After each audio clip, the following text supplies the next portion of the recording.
Good morning, नमस्कार मित्रांनो. एक नवीन दिवस आणि एक नवीन प्रवास. आज आपण एका खूप वेगळ्या आणि अनोख्या ठिकाणी निघालो आहोत. पुण्याहून 800 किलोमीटर लांब असलेल्या भंडारा इथं चाललोय आणि भंडाऱ्यात असलेल्या पिटेझरी या ठिकाणी मी आणि माझ्यासोबत पुण्यातले एक नावाजलेले गिर्यारोहक, छायाचित्रकार, ज्यांना बरेच जण विश्राम काका किंवा संजू काका नावानं ओळखतात, असे आम्ही दोघ जण पिठेझरीच्या जंगलात एक अवलिया व्यक्तिमत्व आहे त्यांना भेटायला चाललोय. आता आम्ही पुणे नाशिक महामार्गावरती आहोत. पाठीमागं तुम्हाला जर दिसत असेल तर खूप सुंदर सूर्योदय त्यांना दिसलेला आहे विश्राम काकांना, आणि ते त्याचा फोटो काढण्यासाठी थांबलेले आहेत. म्हटलं आपल्या व्हिडिओची सुरुवात इथूनच करूया. मग आता हा प्रवास 14-15 तासांचा होणार आहे आणि वाटेत मी तुम्हाला या सर्व प्रवासाची माहिती देईनच. चला तर मग 47 डिग्री टेम्परेचर मध्ये समृद्धी हायवेवरनं आपण प्रवास करूया.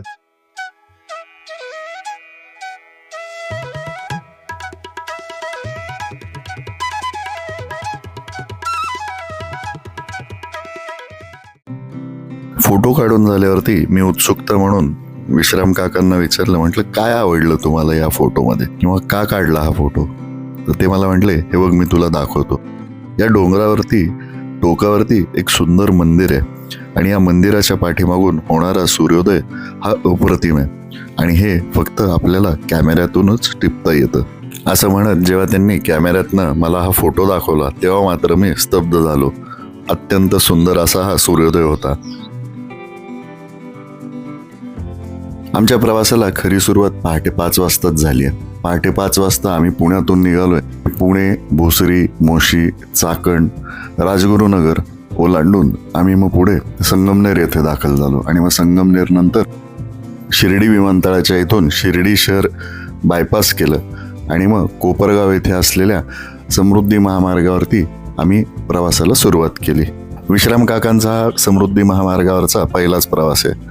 इथे येण्यापूर्वी या महामार्गाबद्दल बरंच काही त्यांनी ऐकलेलं होतं आणि त्यातली एक गोष्ट होती ती म्हणजे इथं हॉटेल अजिबात नाही. त्यासाठी त्यांनी खाण्याचे भरपूर पदार्थ सोबत घेतले होते. विश्राम काकांनी खाण्याचे हे जे पदार्थ घेतले त्याचा मात्र या प्रवासात खूप उपयोग झाला. प्रवासातच इतके खाण्याचे पदार्थ आम्ही संपवत होतो की कुठेही हॉटेलसाठी थांबायची आम्हाला गरज लागली नाही. विश्राम काका मूळचे मुंबईचे, हाडाचे गिर्यारोहक आणि छंद म्हणून उत्तम वाईल्ड लाईफ फोटोग्राफर आहेत. त्यामुळे यांना प्रवासात, जंगलात, डोंगरांवरती खाण्याचे काय पदार्थ घ्यावे याची पूर्ण कल्पना असते आणि त्यामुळेच हा भर उन्हातला समृद्धी महामार्गावरचा आमचा प्रवास सुखकर होऊ शकला. मित्रांनो, सुरुवातीला मी आपल्याला सांगितलं होतं की विश्राम काका एक उत्तम गिर्यारोहक आहेत. त्यांच्या तरुणपणी मुंबईत असताना त्यांनी आणि त्यांच्या मित्रांनी महाराष्ट्रातले काही उत्तुंग शिखरं, गड, किल्ले हे सर केलेले आहेत आणि याचे जे किस्से आहेत, याची जी माहिती आहे, याच्या ज्या कहाण्या आहेत हे ते मला सांगत होते आणि त्यामुळं हा प्रवास तर अजून जास्त भन्नाट होत होता. मित्रांनो, आपल्याला जर का हे सुंदर किस्से, ही माहिती, या जुन्या आठवणी ऐकायच्या असतील तर मला नक्की सांगा. आपण विश्राम काकांना विनंती करून एक सुंदर पॉडकास्ट करूया. समृद्धी महामार्ग पूर्व पश्चिम आहे, त्यामुळं सूर्यनारायण कायम आपल्या सोबत असतात आणि इथं सावली मात्र अजिबात नाहीये. काही वेळा आपण पाहतो की महामार्गावरती जे उड्डाण पूल आपण पाहतो त्याच्या खाली असलेल्या सावलीत कित्येकदा वाहन चालक आपली वाहनं थांबवतात. खरं सांगू का, त्यांना पर्याय नाहीये. या महामार्गावरती थांबण्याचे अधिकृत पर्याय म्हणजे पेट्रोल पंप. पण पेट्रोल पंपांवरती मुळात कधी कधी इतकी गर्दी असते आणि तिथं देखील गाडी लावायला सावली नसते. तिथेही गाडी भर उन्हातच लावावी लागते. मग चालक विचार करतो की काही मिनिटांसाठी आपण अशा पुलांखाली सावलीत आपली गाडी लावावी. मित्रांनो, मी अशा प्रकारच्या रस्त्याच्या कडेला, म्हणजे विशेषतः करून समृद्धी महामार्गावर असलेल्या या उड्डाण पुलांच्या खाली गाडी लावण्यासाठी अजिबात प्रोत्साहन करत नाही किंवा या गोष्टीचं समर्थन करत नाही. पण ह्या उन्हाळ्यात मला ही जी गोष्ट प्रकर्षानं जाणवली ती आपल्या सर्वांच्या निदर्शनास आणण्याचा छोटासा प्रामाणिक प्रयत्न करतोय. मित्रांनो, आमचा प्रवास निर्विघ्नपणे सुखरूपपणे पार पडला आणि संध्याकाळी 5:10 आम्ही नागपूर येथे असलेल्या एक्झिटवर म्हणजे नागपूरच्या दिशेला जो महामार्ग संपतो तिथे बाहेर पडलो. मित्रांनो, आता आमचा प्रवास सुरू होतोय तो पिटेझरी म्हणजे भंडारा जिल्ह्यात असलेल्या पिटेझरी या ठिकाणी जाण्यासाठी. मित्रांनो, आता आम्हाला इथून अजून 150 किलोमीटरचा प्रवास करायचा आहे, ज्यासाठी साधारण 2.5-1 तास लागणार आहेत असं गुगल मॅप सांगताय. याचाच अर्थ आम्हाला पिटेझरीत पोहोचेपर्यंत रात्र होणार आहे किंवा अंधार तर नक्कीच होणार आहे. मित्रांनो, एक गोष्ट मात्र आपल्याला सांगतो की नागपूरपासून भंडाऱ्यापर्यंत किंवा अगदी पिटेझरीपर्यंत रस्ते मात्र अप्रतिम आहेत. 3 लेन 4 लेन हायवेज आहेत, डांबरी रस्ते, त्यामुळे हा प्रवास देखील आमचा सुंदर असा झाला. त्याचसोबत आम्ही ज्यांना भेटायला चाललोय ते मात्र आमची आतुरतेनं वाट बघत होते. अशा तऱ्हेनं रात्री 7:30-8:45च्या सुमारास आम्ही पिठेझरीत सुखरूप दाखल झालो. विचारू का तयार असेल तर आता जेवण करून घ्या. Best idea. मला सचिन आपण 2 मिनिटात विचारून येतो, इथे पलीकडेच आहे. संपूर्ण देशाला, विशेष करून पक्षीप्रेमींना, निसर्गप्रेमींना परिचित असलेले हे किरण काका म्हणजेच किरण वसंत पुरंदरे उर्फ किका म्हणजेच किरण काका. किरण काकांनी आमची जेवणाची व्यवस्था केली. जेवण झालं आणि मग पुढील 2 दिवसाचा भरगच्च कार्यक्रम विश्राम काका आणि किरण काकांनी ठरवला.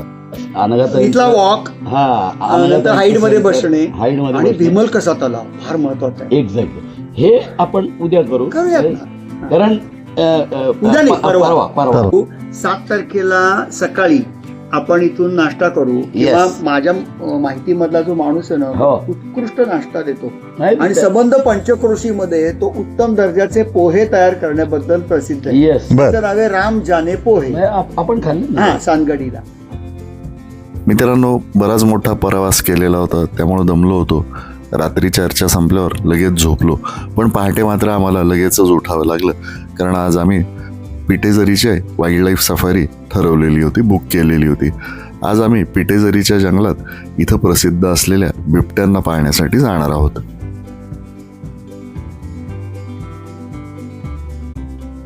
आम्ही जंगलात प्रवेश केला तेव्हा अगदी पहाट होती, म्हणजे काळोख होता. तेव्हाचं काही शूटिंग नाही करता आलं, पण त्यानंतर जसा सूर्य वर आला आणि मग जंगल आपलं रूप दाखवायला लागलं. सकाळची वेळ होती. प्राण्यांनी आपल्या दिवसाला सुरुवात केलेली होती. हरणं एका बाजूला निवांत चारा खात होती, तर दुसरीकडे आम्हाला पाणवठ्यावरती एक छानसं अस्वल पाणी प्यायला येताना दिसलं.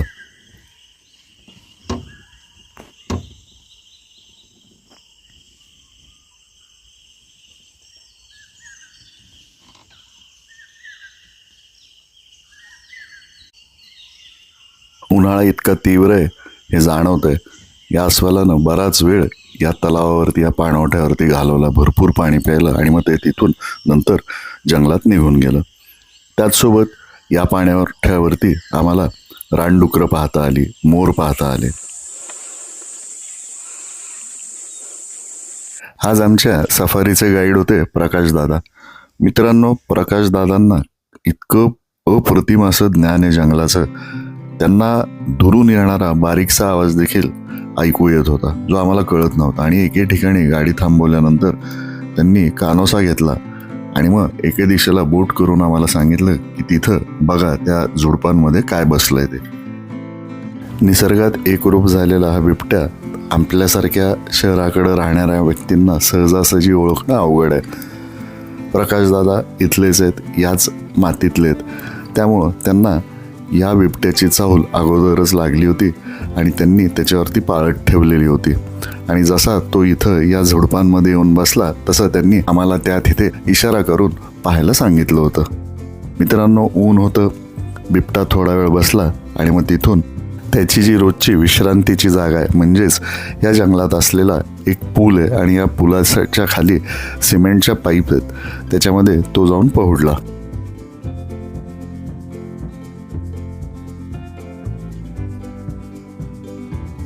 थोड्या वेळात सफारी संपली. आम्ही देखील आमच्या राहण्याच्या ठिकाणी आलो. दुपारचं जेवण केलं, थोडा वेळ आराम केला आणि लगेचच बाहेर पडलो.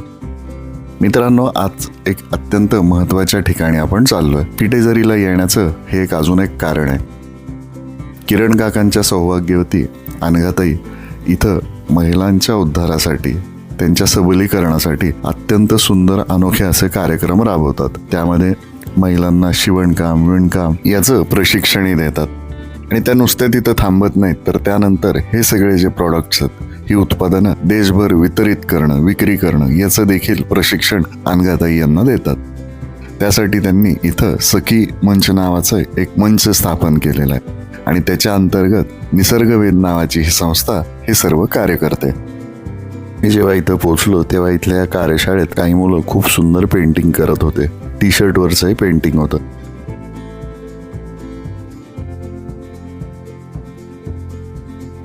त्यासोबत गोंड आदिवासी पेंटिंग्स जे आहेत, जी जगप्रसिद्ध आहेत, ती देखील पेंटिंग्स आपल्याला इथं पाहायला मिळतात.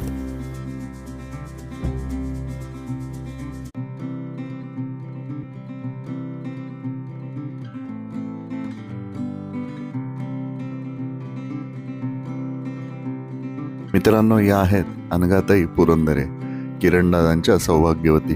उद्या आता तुम्ही तिकडे चाललायत ना, आम्ही आता उद्या यांना साकोलीला सोडून येऊ. ते तिथून पुढे आणि थोडस मुलांनी जबाबदारीवरही केल्याच पाहिजेत ना. बोर्ड करून अगदी तिथे सोडायचं एकदमच टाळलं ते. पण ते कधी शिकणार मग?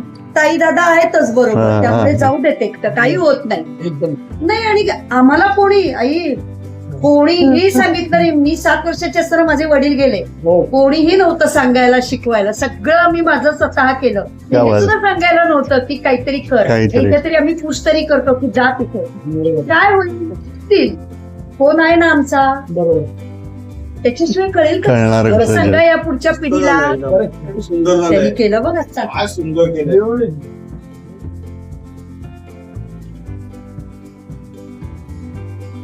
खूप छान प्रकारची आमची युनिक आहे ही बॅग. आता इथं हा दोघांपैकी कोणीतरी पेंटिंग करेल. या दोघांनी म्हणजे किरण दादांनी आणि अनघावहिनींनी स्वतःचं आयुष्य पूर्ण या गोंड आदिवासींच्या उद्धारासाठी झोकून दिलेलं आहे. मित्रांनो, किरण काका आणि अनघाताई हे मूळचे पुण्याचे. किरण काका हे तर पुण्यातल्या सुप्रसिद्ध ज्ञान प्रबोधिनी शाळेचे विद्यार्थी. ते स्वतः एक प्रसिद्ध पक्षी तज्ज्ञ आहेत, निसर्ग अभ्यासक आहेत आणि लेखक सुद्धा आहेत. या दोघांनी पुण्यासारख्या शहरात असलेले सुखी आयुष्य सोडून 35 वर्षापूर्वी भंडारा जिल्ह्यातील पिठेझरी या ठिकाणी येण्याचा निर्णय घेतला. मित्रांनो, तेव्हापासून आतापर्यंत हे दोघंही या आदिवासींच्या आयुष्यात कसा बदल घडवता येईल, यांचं जीवनमान कसं उंचावता येईल यासाठी सतत प्रयत्नशील असतात.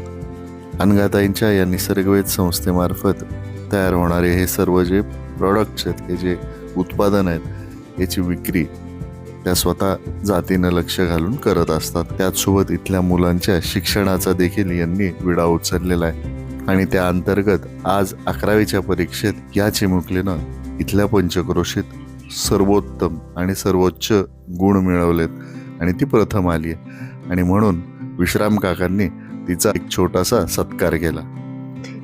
बरोबर,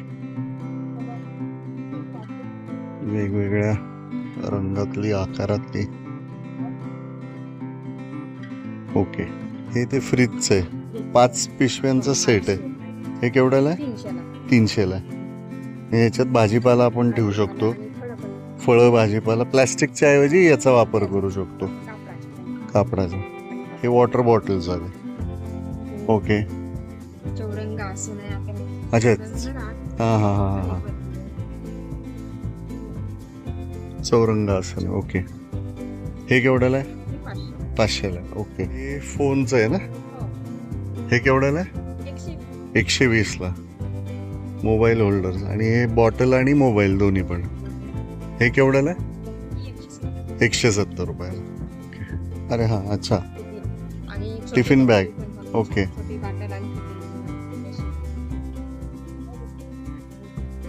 अच्छा, अशी उघडती. मोठी आहे की व्यवस्थित होती. परत छोटी पण करता येते. ओके, बाकी शोल्डर बॅग्स वगैरे पण आहेत. 300ला. आणि ही मोठी पांढरी 200 रुपये. ओके. ठीक आहे. ही साडी कलर. साडी कवर. अच्छा, म्हणजे साड्या याच्यात ठेवतोय तू. अच्छा. हा. बर, हे छान आयडिया आहे की.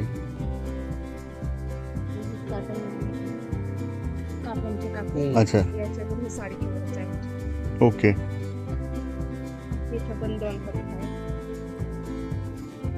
हे केवढ्याला आहे? हा. ही 300ला आणि ही 400. खणाचं कापड आहे ते 400. हा होय, जाडीतलं कळतच आहे, जाडच आहे. अच्छा, पोथी पोथी वगैरे असतं ना, ग्रंथ आपले देवाचे. अच्छा, हे केवढ्याला आहेत? किती? 100 रुपयाला. बरं बरं बरं. आणि या टेबल क्लॉथ आहेत, ते केवढ्याचे आहेत? 800. अच्छा. ओके. ॲप्रन आहेत का ते? Okay okay okay. हा हा हा. अच्छा, मॅट आहे तो. मॅट. बर. अच्छा, बेबीसाठीच ते केवढ्याला आहे? आणि या पुढे बॅग्स लावल्यात त्या जोळा 250 रुपयाला. Okay okay.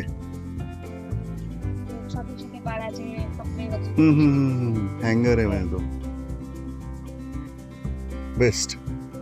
मित्रांनो, पिटेझरीचं जे सफारीचं मेन गेट आहे त्याला लागूनच उजव्या बाजूला आपल्याला अनघाताईंचा हा स्टॉल पाहायला मिळेल. संध्याकाळच्या वेळेत मला जंगल परिसराला लागून असलेल्या शेतातून या महिला दिसल्या. दुसऱ्या दिवशी मी किरण काकांना याची माहिती विचारली तर ते म्हटले, बऱ्याच वेळा या माऊली चार गोळा करायला जातात. म्हटलं, चार म्हणजे काय? तर ते म्हटले, चला मी दाखवतो. मला ओला देतो तुम्हाला. हा घ्या, आता खाऊन बघा. अख्खा खायचा आणि चावायचा नाही मात्र. चांगला लागतो ना टेस्ट. कशी आहे? आंबट गोड आहे ना. आंबट गोड. आणि मग नंतर ती जी बी आहे ना ती फोडायची. ते आठीच मनाची आहे, 200 रुपये किलो नेते येतो. अच्छा. आणि मग आठी म्हणतात. आठी म्हणून ते आपण धुना चालू आहे त्याच्यात. म्हणून त्याने द्यायला माल आहे हा. आता ते धुवून शनी म्हणजे 5 किलो जरी झाले तरी पण आपल्याला समजा 1000 रुपये मिळेल. अच्छा. मित्रांनो, या पिशवीमध्ये भरलेला काळा मिरीसारखा दिसणारा जो पदार्थ आहे याला चार म्हणतात.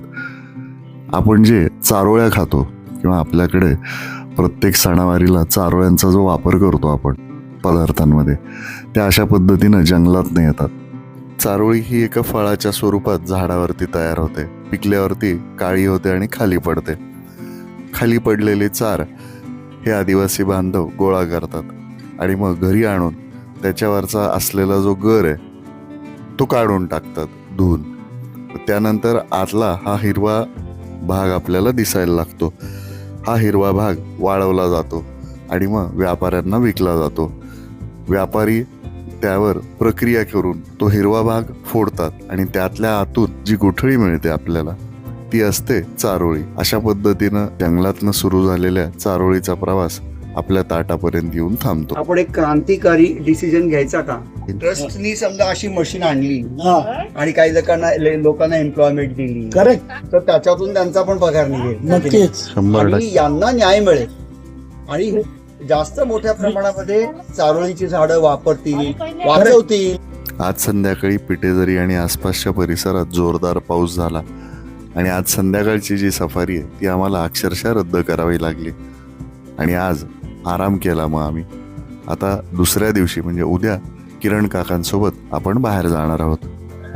किरण काका आलेच आहेत. आता खोलीला आमच्या लॉक लावतो आणि निघूया. मित्रांनो, आज आपण पिटेझरीपासून 50 किलोमीटर अंतरावर असलेल्या बाराभाटी या गावी जाणार आहोत. या गावामध्ये एक छोटंसं फार्म आहे आणि याचं नाव आहे आदिशक्ती ऑर्गॅनिक फार्म. या ऑर्गॅनिक फार्मचं सर्व काम इथं महिलाच पाहतात. इथं कोणतं पीक घ्यायचं, भाज्या घ्यायच्या, फळं घ्यायची, याचं सगळं नियोजन त्याच करतात आणि त्याचसोबत याचं यशस्वी मार्केटिंग देखील करतात. बाराभाटीसारख्या ग्रामीण भागात यांचा एक व्हॉट्सअप ग्रुप आहे जिथे रोज अगदी ताज्या भाज्या घरपोच पाठवण्याची व्यवस्था देखील त्यांनी इथं तयार केलेली आहे. आणि या सगळ्याची माहिती घेण्यासाठी किरण काका सोबत आज आपण तिथं जातोय. जाता जाता वाटेत किरण काकांनी त्यांच्या परिचित असलेल्या रामजाने पोहे इथं आम्हाला पोहे खायला घालायचा वादा केलेला आहे. त्यामुळं प्रवासात आपण तिथं देखील थांबणार आहोत. आणि 400 दिवस जंगलात राहिलो. येस, मला साधी मुंगी पण नाही चावली. करेक्ट. अस्वल समोर न बघितली, टायगर समोर न बघितली, रुपटन बरोबर अस्वल किती वेळा उंबर दऱ्यावरती भेटायला गेल्यासारखं. किंगफिशर बघ काय मस्त बसलाय. हा टेकडीवरती पाटलीनबाई आहे, अस्वल आहे. हो, तिची दरी आहे तिथे. ती रात्री बाहेर पडते, लोक जात नाहीत संध्याकाळी वर. ती जमनापूरची टेकडी एकदम फेमस आहे.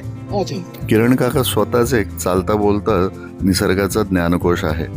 मित्रांनो, किरण काका स्वतः 70-75 प्रजातीच्या प्रकारच्या पक्ष्यांचे आवाज काढू शकतात, त्यांच्याशी संवाद साधू शकतात. आणि मग अशा वेळेस काकांसोबत प्रवास करताना आपला निसर्गाकडे बघण्याचा दृष्टिकोनच बदलतो. राम राम. आम्ही येतोय तुमच्याकडे आता आलू पोहा खायला. हा नाही, तिथे आतमध्ये काय लिहिलं होतं माहितीये का? त्या वॉशरूमच्या आतमध्ये पाहिजे का ती वॉशरूम? आश्चर्यकारकरित्या स्वच्छ आहे ती. तिथे काय लिहिलंय की इतनी गंदगी न फैलाए कि आप खुद साफ न कर सके, सफाई कर्मी भी आपकी तरह इंसान है. काय लिहिलंय यार, वंडरफुल, टचिंग आहे एकदम. एक नमन कवळा पार्वती, हर बोला हर हर महादेव. राम राम जी. दे रे बेटा, गाडी मोठा फोन आहे. धर ना. हो नाही, गाडीवर जायला मी म्हटलं गाडी इकडे आणली. मोठा ताकदवान आहे हा. आहे ना आमचा पहिलवान. हो, पहिलवान जोरदार आहे. जमला. आता रुपचंद भाऊ मस्त पाय पसरून बसा बरं. हा, जमला, बढिया.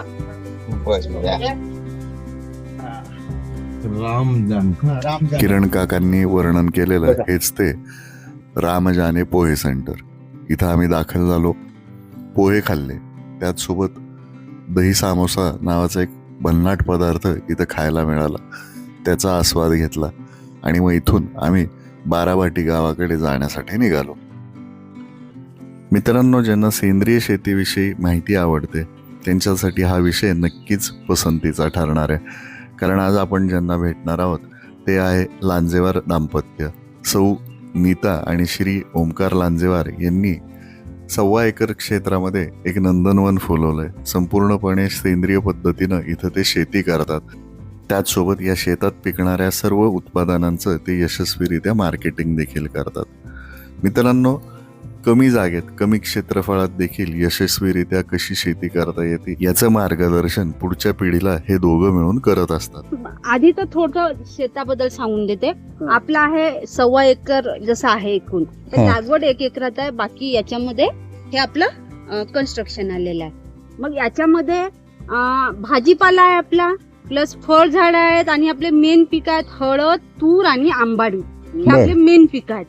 म्हणजे वर्षभराचं जसं कॅश क्रॉप जे म्हणतो ना ते आपले 3 आहेत. मग हे जे आहेत हे पूर्ण आपले सप्लिमेंटरी आहेत. वर्षभरात जे काही सिजनेबल फळं निघतात सगळं ते आहे. आता ही जी आहे ना, ही हळद लावायची तयारी झाली आहे. अच्छा, ही त्याची तयारी इतकी. आता ही हळदीची तयारी आहे. समजा 1 पाऊस जरी पडला तरी आम्ही इथं लगेच हळद लावू.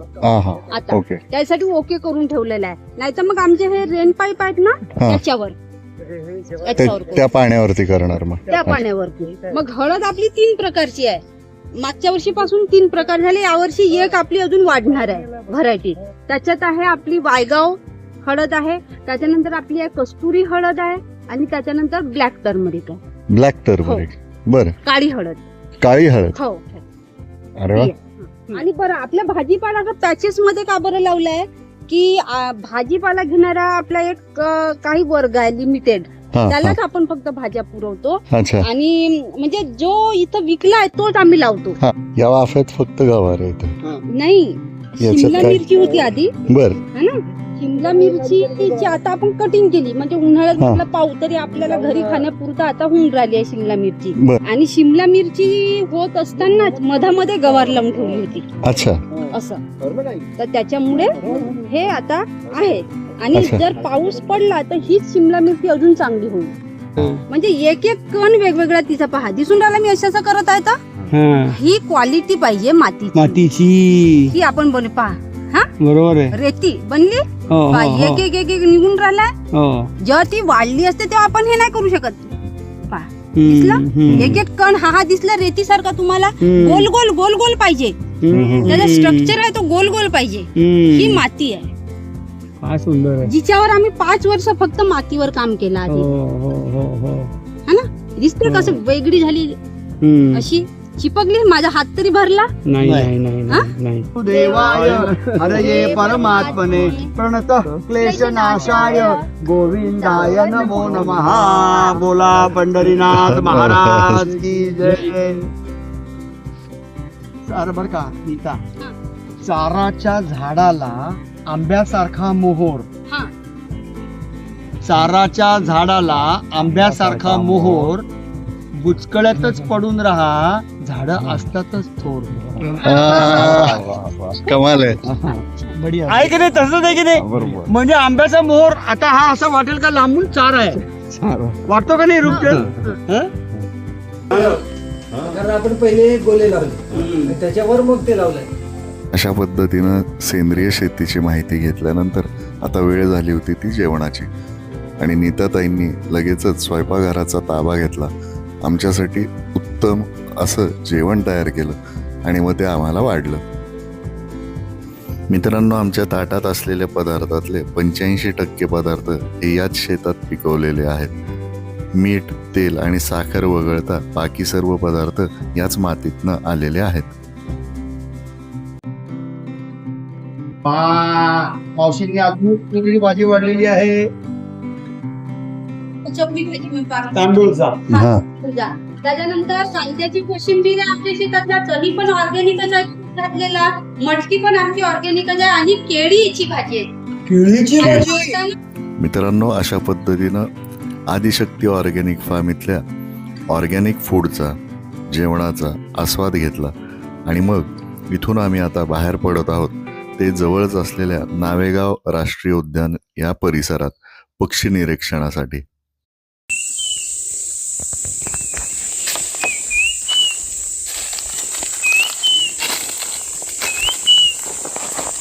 पक्षी आहेत.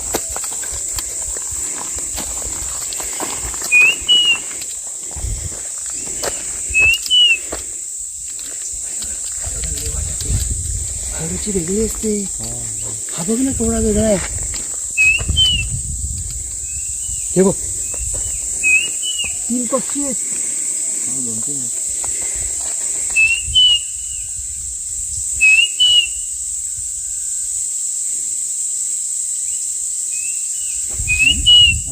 कुठून येतोय? पहिल्यांदा ऐकला हा आवाज. पहिल्यांदा. यावराचा वेगळा असतो ना.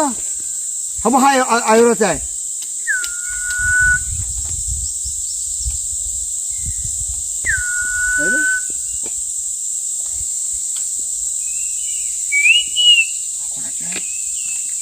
वेगळा पक्षी आहे.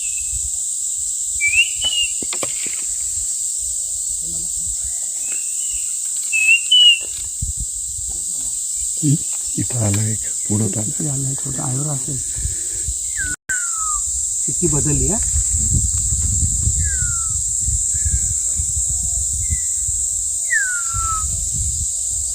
हा डोक्यावरती आवरा आहे आपल्या. हा बघा तोंडात हाकायचा आपल्या. नाहीतर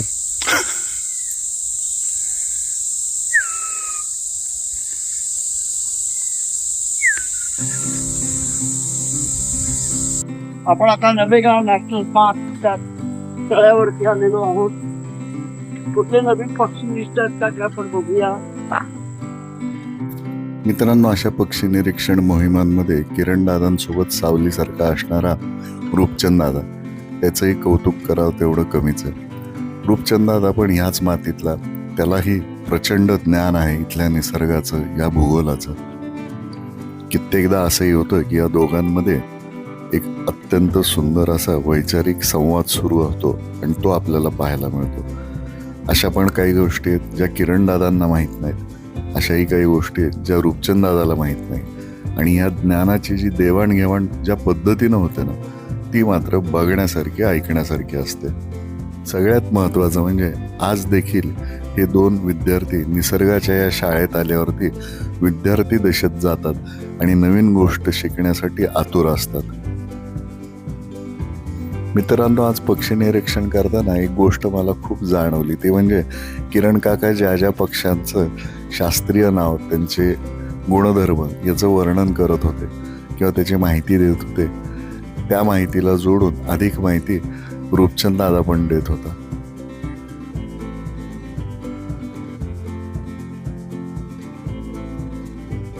मित्रांनो, पक्षी निरीक्षण म्हणजे नुसतंच एका जागी बसून दुर्बिणीतून पक्ष्यांना बघणं असं नाहीये, तर हा संपूर्ण परिसर पिंजून काढावा लागतो. कुठं कोणत्या प्रजातीचे पक्षी बसलेत त्याची माहिती घेण्यासाठी त्यांच्या अधिक जवळ कसं जाता येईल शांतपणे, याचं नियोजन करावं लागतं.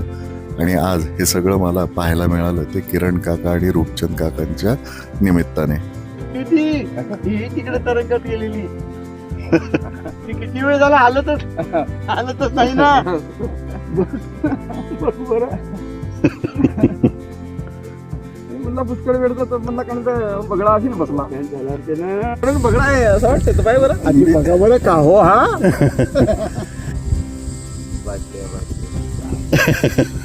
एका तुम्ही खपवलं असतं, बघितलं का पक्षी कसला भारी आला. बघा बरं सर, थांबतच नाही तरी हा एक काहीतरी खातोय रूपचंद. हा एकाच जागी आहे. ट्रेनच्या काना. हा हा हा हा, काय रंग रे, सुंदर रंग आहे रे ह्याचा. खलास पक्षी हा. हा पाण्यावरचा मोरच वाटतो, मोर. शेपूट बिपूट, पाणमयूर, जलमयूर. मित्रांनो, नावेगाव तलाव परिसरामध्ये साधारण 2-2.5 तास आमचे कसे गेले हे कळलंच नाही. इतका सुंदर निसर्ग, इतके सुंदर पक्षी आणि त्यांना इतक्या जवळून पाहण्याचा आनंद. त्याचसोबत हे पक्षी पाहत असताना त्यांचं शास्त्रीय नाव, त्यांचे गुणधर्म याची जी माहिती मिळत होती, हे जे ज्ञान मिळत होतं, हे मात्र अप्रतिम होतं. आणि त्याचसोबत इथं ह्या पक्ष्यांवर नजर ठेवणारा त्यांचा हा शिकारी देखील विश्राम काकांना एका झाडावरती बसलेला दिसला. त्याचं देखील खूप सुंदर असं छायाचित्रण विश्राम काकांनी केलं. हे सर्व झाल्यानंतर आज संध्याकाळी आम्ही आता इथून निघायचा निर्णय घेतला आणि मग पुन्हा संध्याकाळी पिठेझरीमध्ये आम्ही दाखल झालो. रूपचंदनी पक्ष्यांच्या अभ्यासामध्ये झाका लावणं, फोटोग्राफीसाठी मदत करणं, पक्षी शोधून दाखवणं, याच्यामध्ये जी मदत केली त्याबद्दल श्री विश्राम कुलकर्णी यांच्या हस्ते त्याला थोडंसं मानधन आपण आत्ता देतोय आणि तो कार्यक्रम इथे सुरू आहे. वा वा वा, अभिनंदन अभिनंदन. नंबर आहे हा माणूस. आणि आत्ताच्या जगामध्ये की ज्या काळामध्ये पक्षी निरीक्षकांची आणि फोटोग्राफरची संख्या खूप आहे. पुण्यातल्या मुलांना शोधला कोणता पक्षी? त्याचं नाव भयंकर विचित्र आहे. त्याचं नाव आहे बुगुन लिओ किचला. बर. बुगुन एका ट्राईबचं नाव आहे. ओके. आणि अरुणाचल मधल्या तिथल्या. ओके. समजा मला एक चांगला पक्षी दिसला या भागात जो मी कधी पाहिला नाही आहे, तर मला परवानगी असते त्याचं नाव ठेवायला. मी त्याचं नाव रूपचंद पण ठेवू शकतो. बरोबर. म्हणजे याच्याला डिव्होटेड. बरोबर. तसं त्यांनी बुगून ठेवलं म्हणजे गोंड आणि मग काहीतरी नाव पक्षाचं. तसं बुगून लिओ किचला. ओके. आणि त्याचं नाव आहे डॉक्टर रमणा आत्रेय, ज्यांनी शोधून काढला. पुण्यातले ते आयुकामध्ये शास्त्रज्ञ म्हणून काम करायचे. बर. पण स्वतः बर्ड वॉचर आणि निसर्गाची खूप आवड. नंतर त्यांनी त्या बुगून लोकांनी त्याला तो पक्षी शोधायला मदत केली म्हणून त्या ट्राईबला तो पक्षी डिव्होट केला. अच्छा. किती छान. आणि त्यांनी तिथे नेचर टुरिझम सेंटर काढलंय, बर्ड टुरिझम सेंटर. एक्झॅक्टली 6 वर्षाची बुकिंग असतात त्याच्याकडे ऍडव्हान्स मध्ये. 6 वर्ष आता जर का तुम्हाला हवं असेल तर 7व्या वर्षात मिळेल. याच्यानंतर काय बोलला? You decide whether you want to go or not. ते इतके लिमिटेड आहे? नाही, लिमिटेड म्हणजे त्यांनी ठेवलंय ते लिमिटेड. एक्झॅक्टली. डिस्टर्ब होऊ नये या इंटेन्शनने ठेवलंय. बरोबर. किती छान आहे ना. आणि फॉरेनर्सची प्रचंड गर्दी होते, कारण तुम्ही जो पक्षी बघाल तो तुम्हाला नवीन असतो. त्यामुळे 70 ते 80 लायफर्स घेऊन जातात लोक जाताना. लायफर म्हणजे पहिल्यांदा बघितलेला पक्षी आयुष्यात. बरोबर. मित्रांनो, असा होता माझा हा मागील 2 दिवसांचा प्रवास. पुण्याहून पिटेझरीला केलेला हा प्रवास या एका अवलिया व्यक्तीला भेटण्यासाठीचा. किरण काकांना भेटलो आणि निसर्गाकडे बघण्याचा दृष्टिकोन पूर्णपणे बदललाय. यापूर्वी मला पक्ष्यांची नावं अगदी हाताच्या बोटावर मोजण्या इतकीच माहीत होती, समजत होती. आता मात्र नवीन आवाज, नवीन पक्षी नुसता मी आता बघत नाही, तर त्याचा इतिहास, त्याची माहिती घेण्याची माझ्यामध्ये पण एक जिज्ञासा त्यांनी जागृत केलेली आहे. आणि हा फरक पडतो जेव्हा आपण इतक्या ज्ञानसंपन्न अशा व्यक्तींसोबत काही काळ घालवतो. मला आशा आहे की आपल्याला हा विषय थोडा वेगळा असला तरी आवडला असेल. आपल्याला जर हा विषय आवडला असेल, ही माहिती आवडली असेल, तर माझ्या या चॅनलला लाईक करा, शेअर करा, सबस्क्राईब करा आणि लवकरच भेटूया पुढच्या प्रवासात एका अनोख्या ठिकाणी, एका अनोख्या अनुभवासाठी. तोपर्यंत सुखी राहा, आनंदी राहा. धन्यवाद.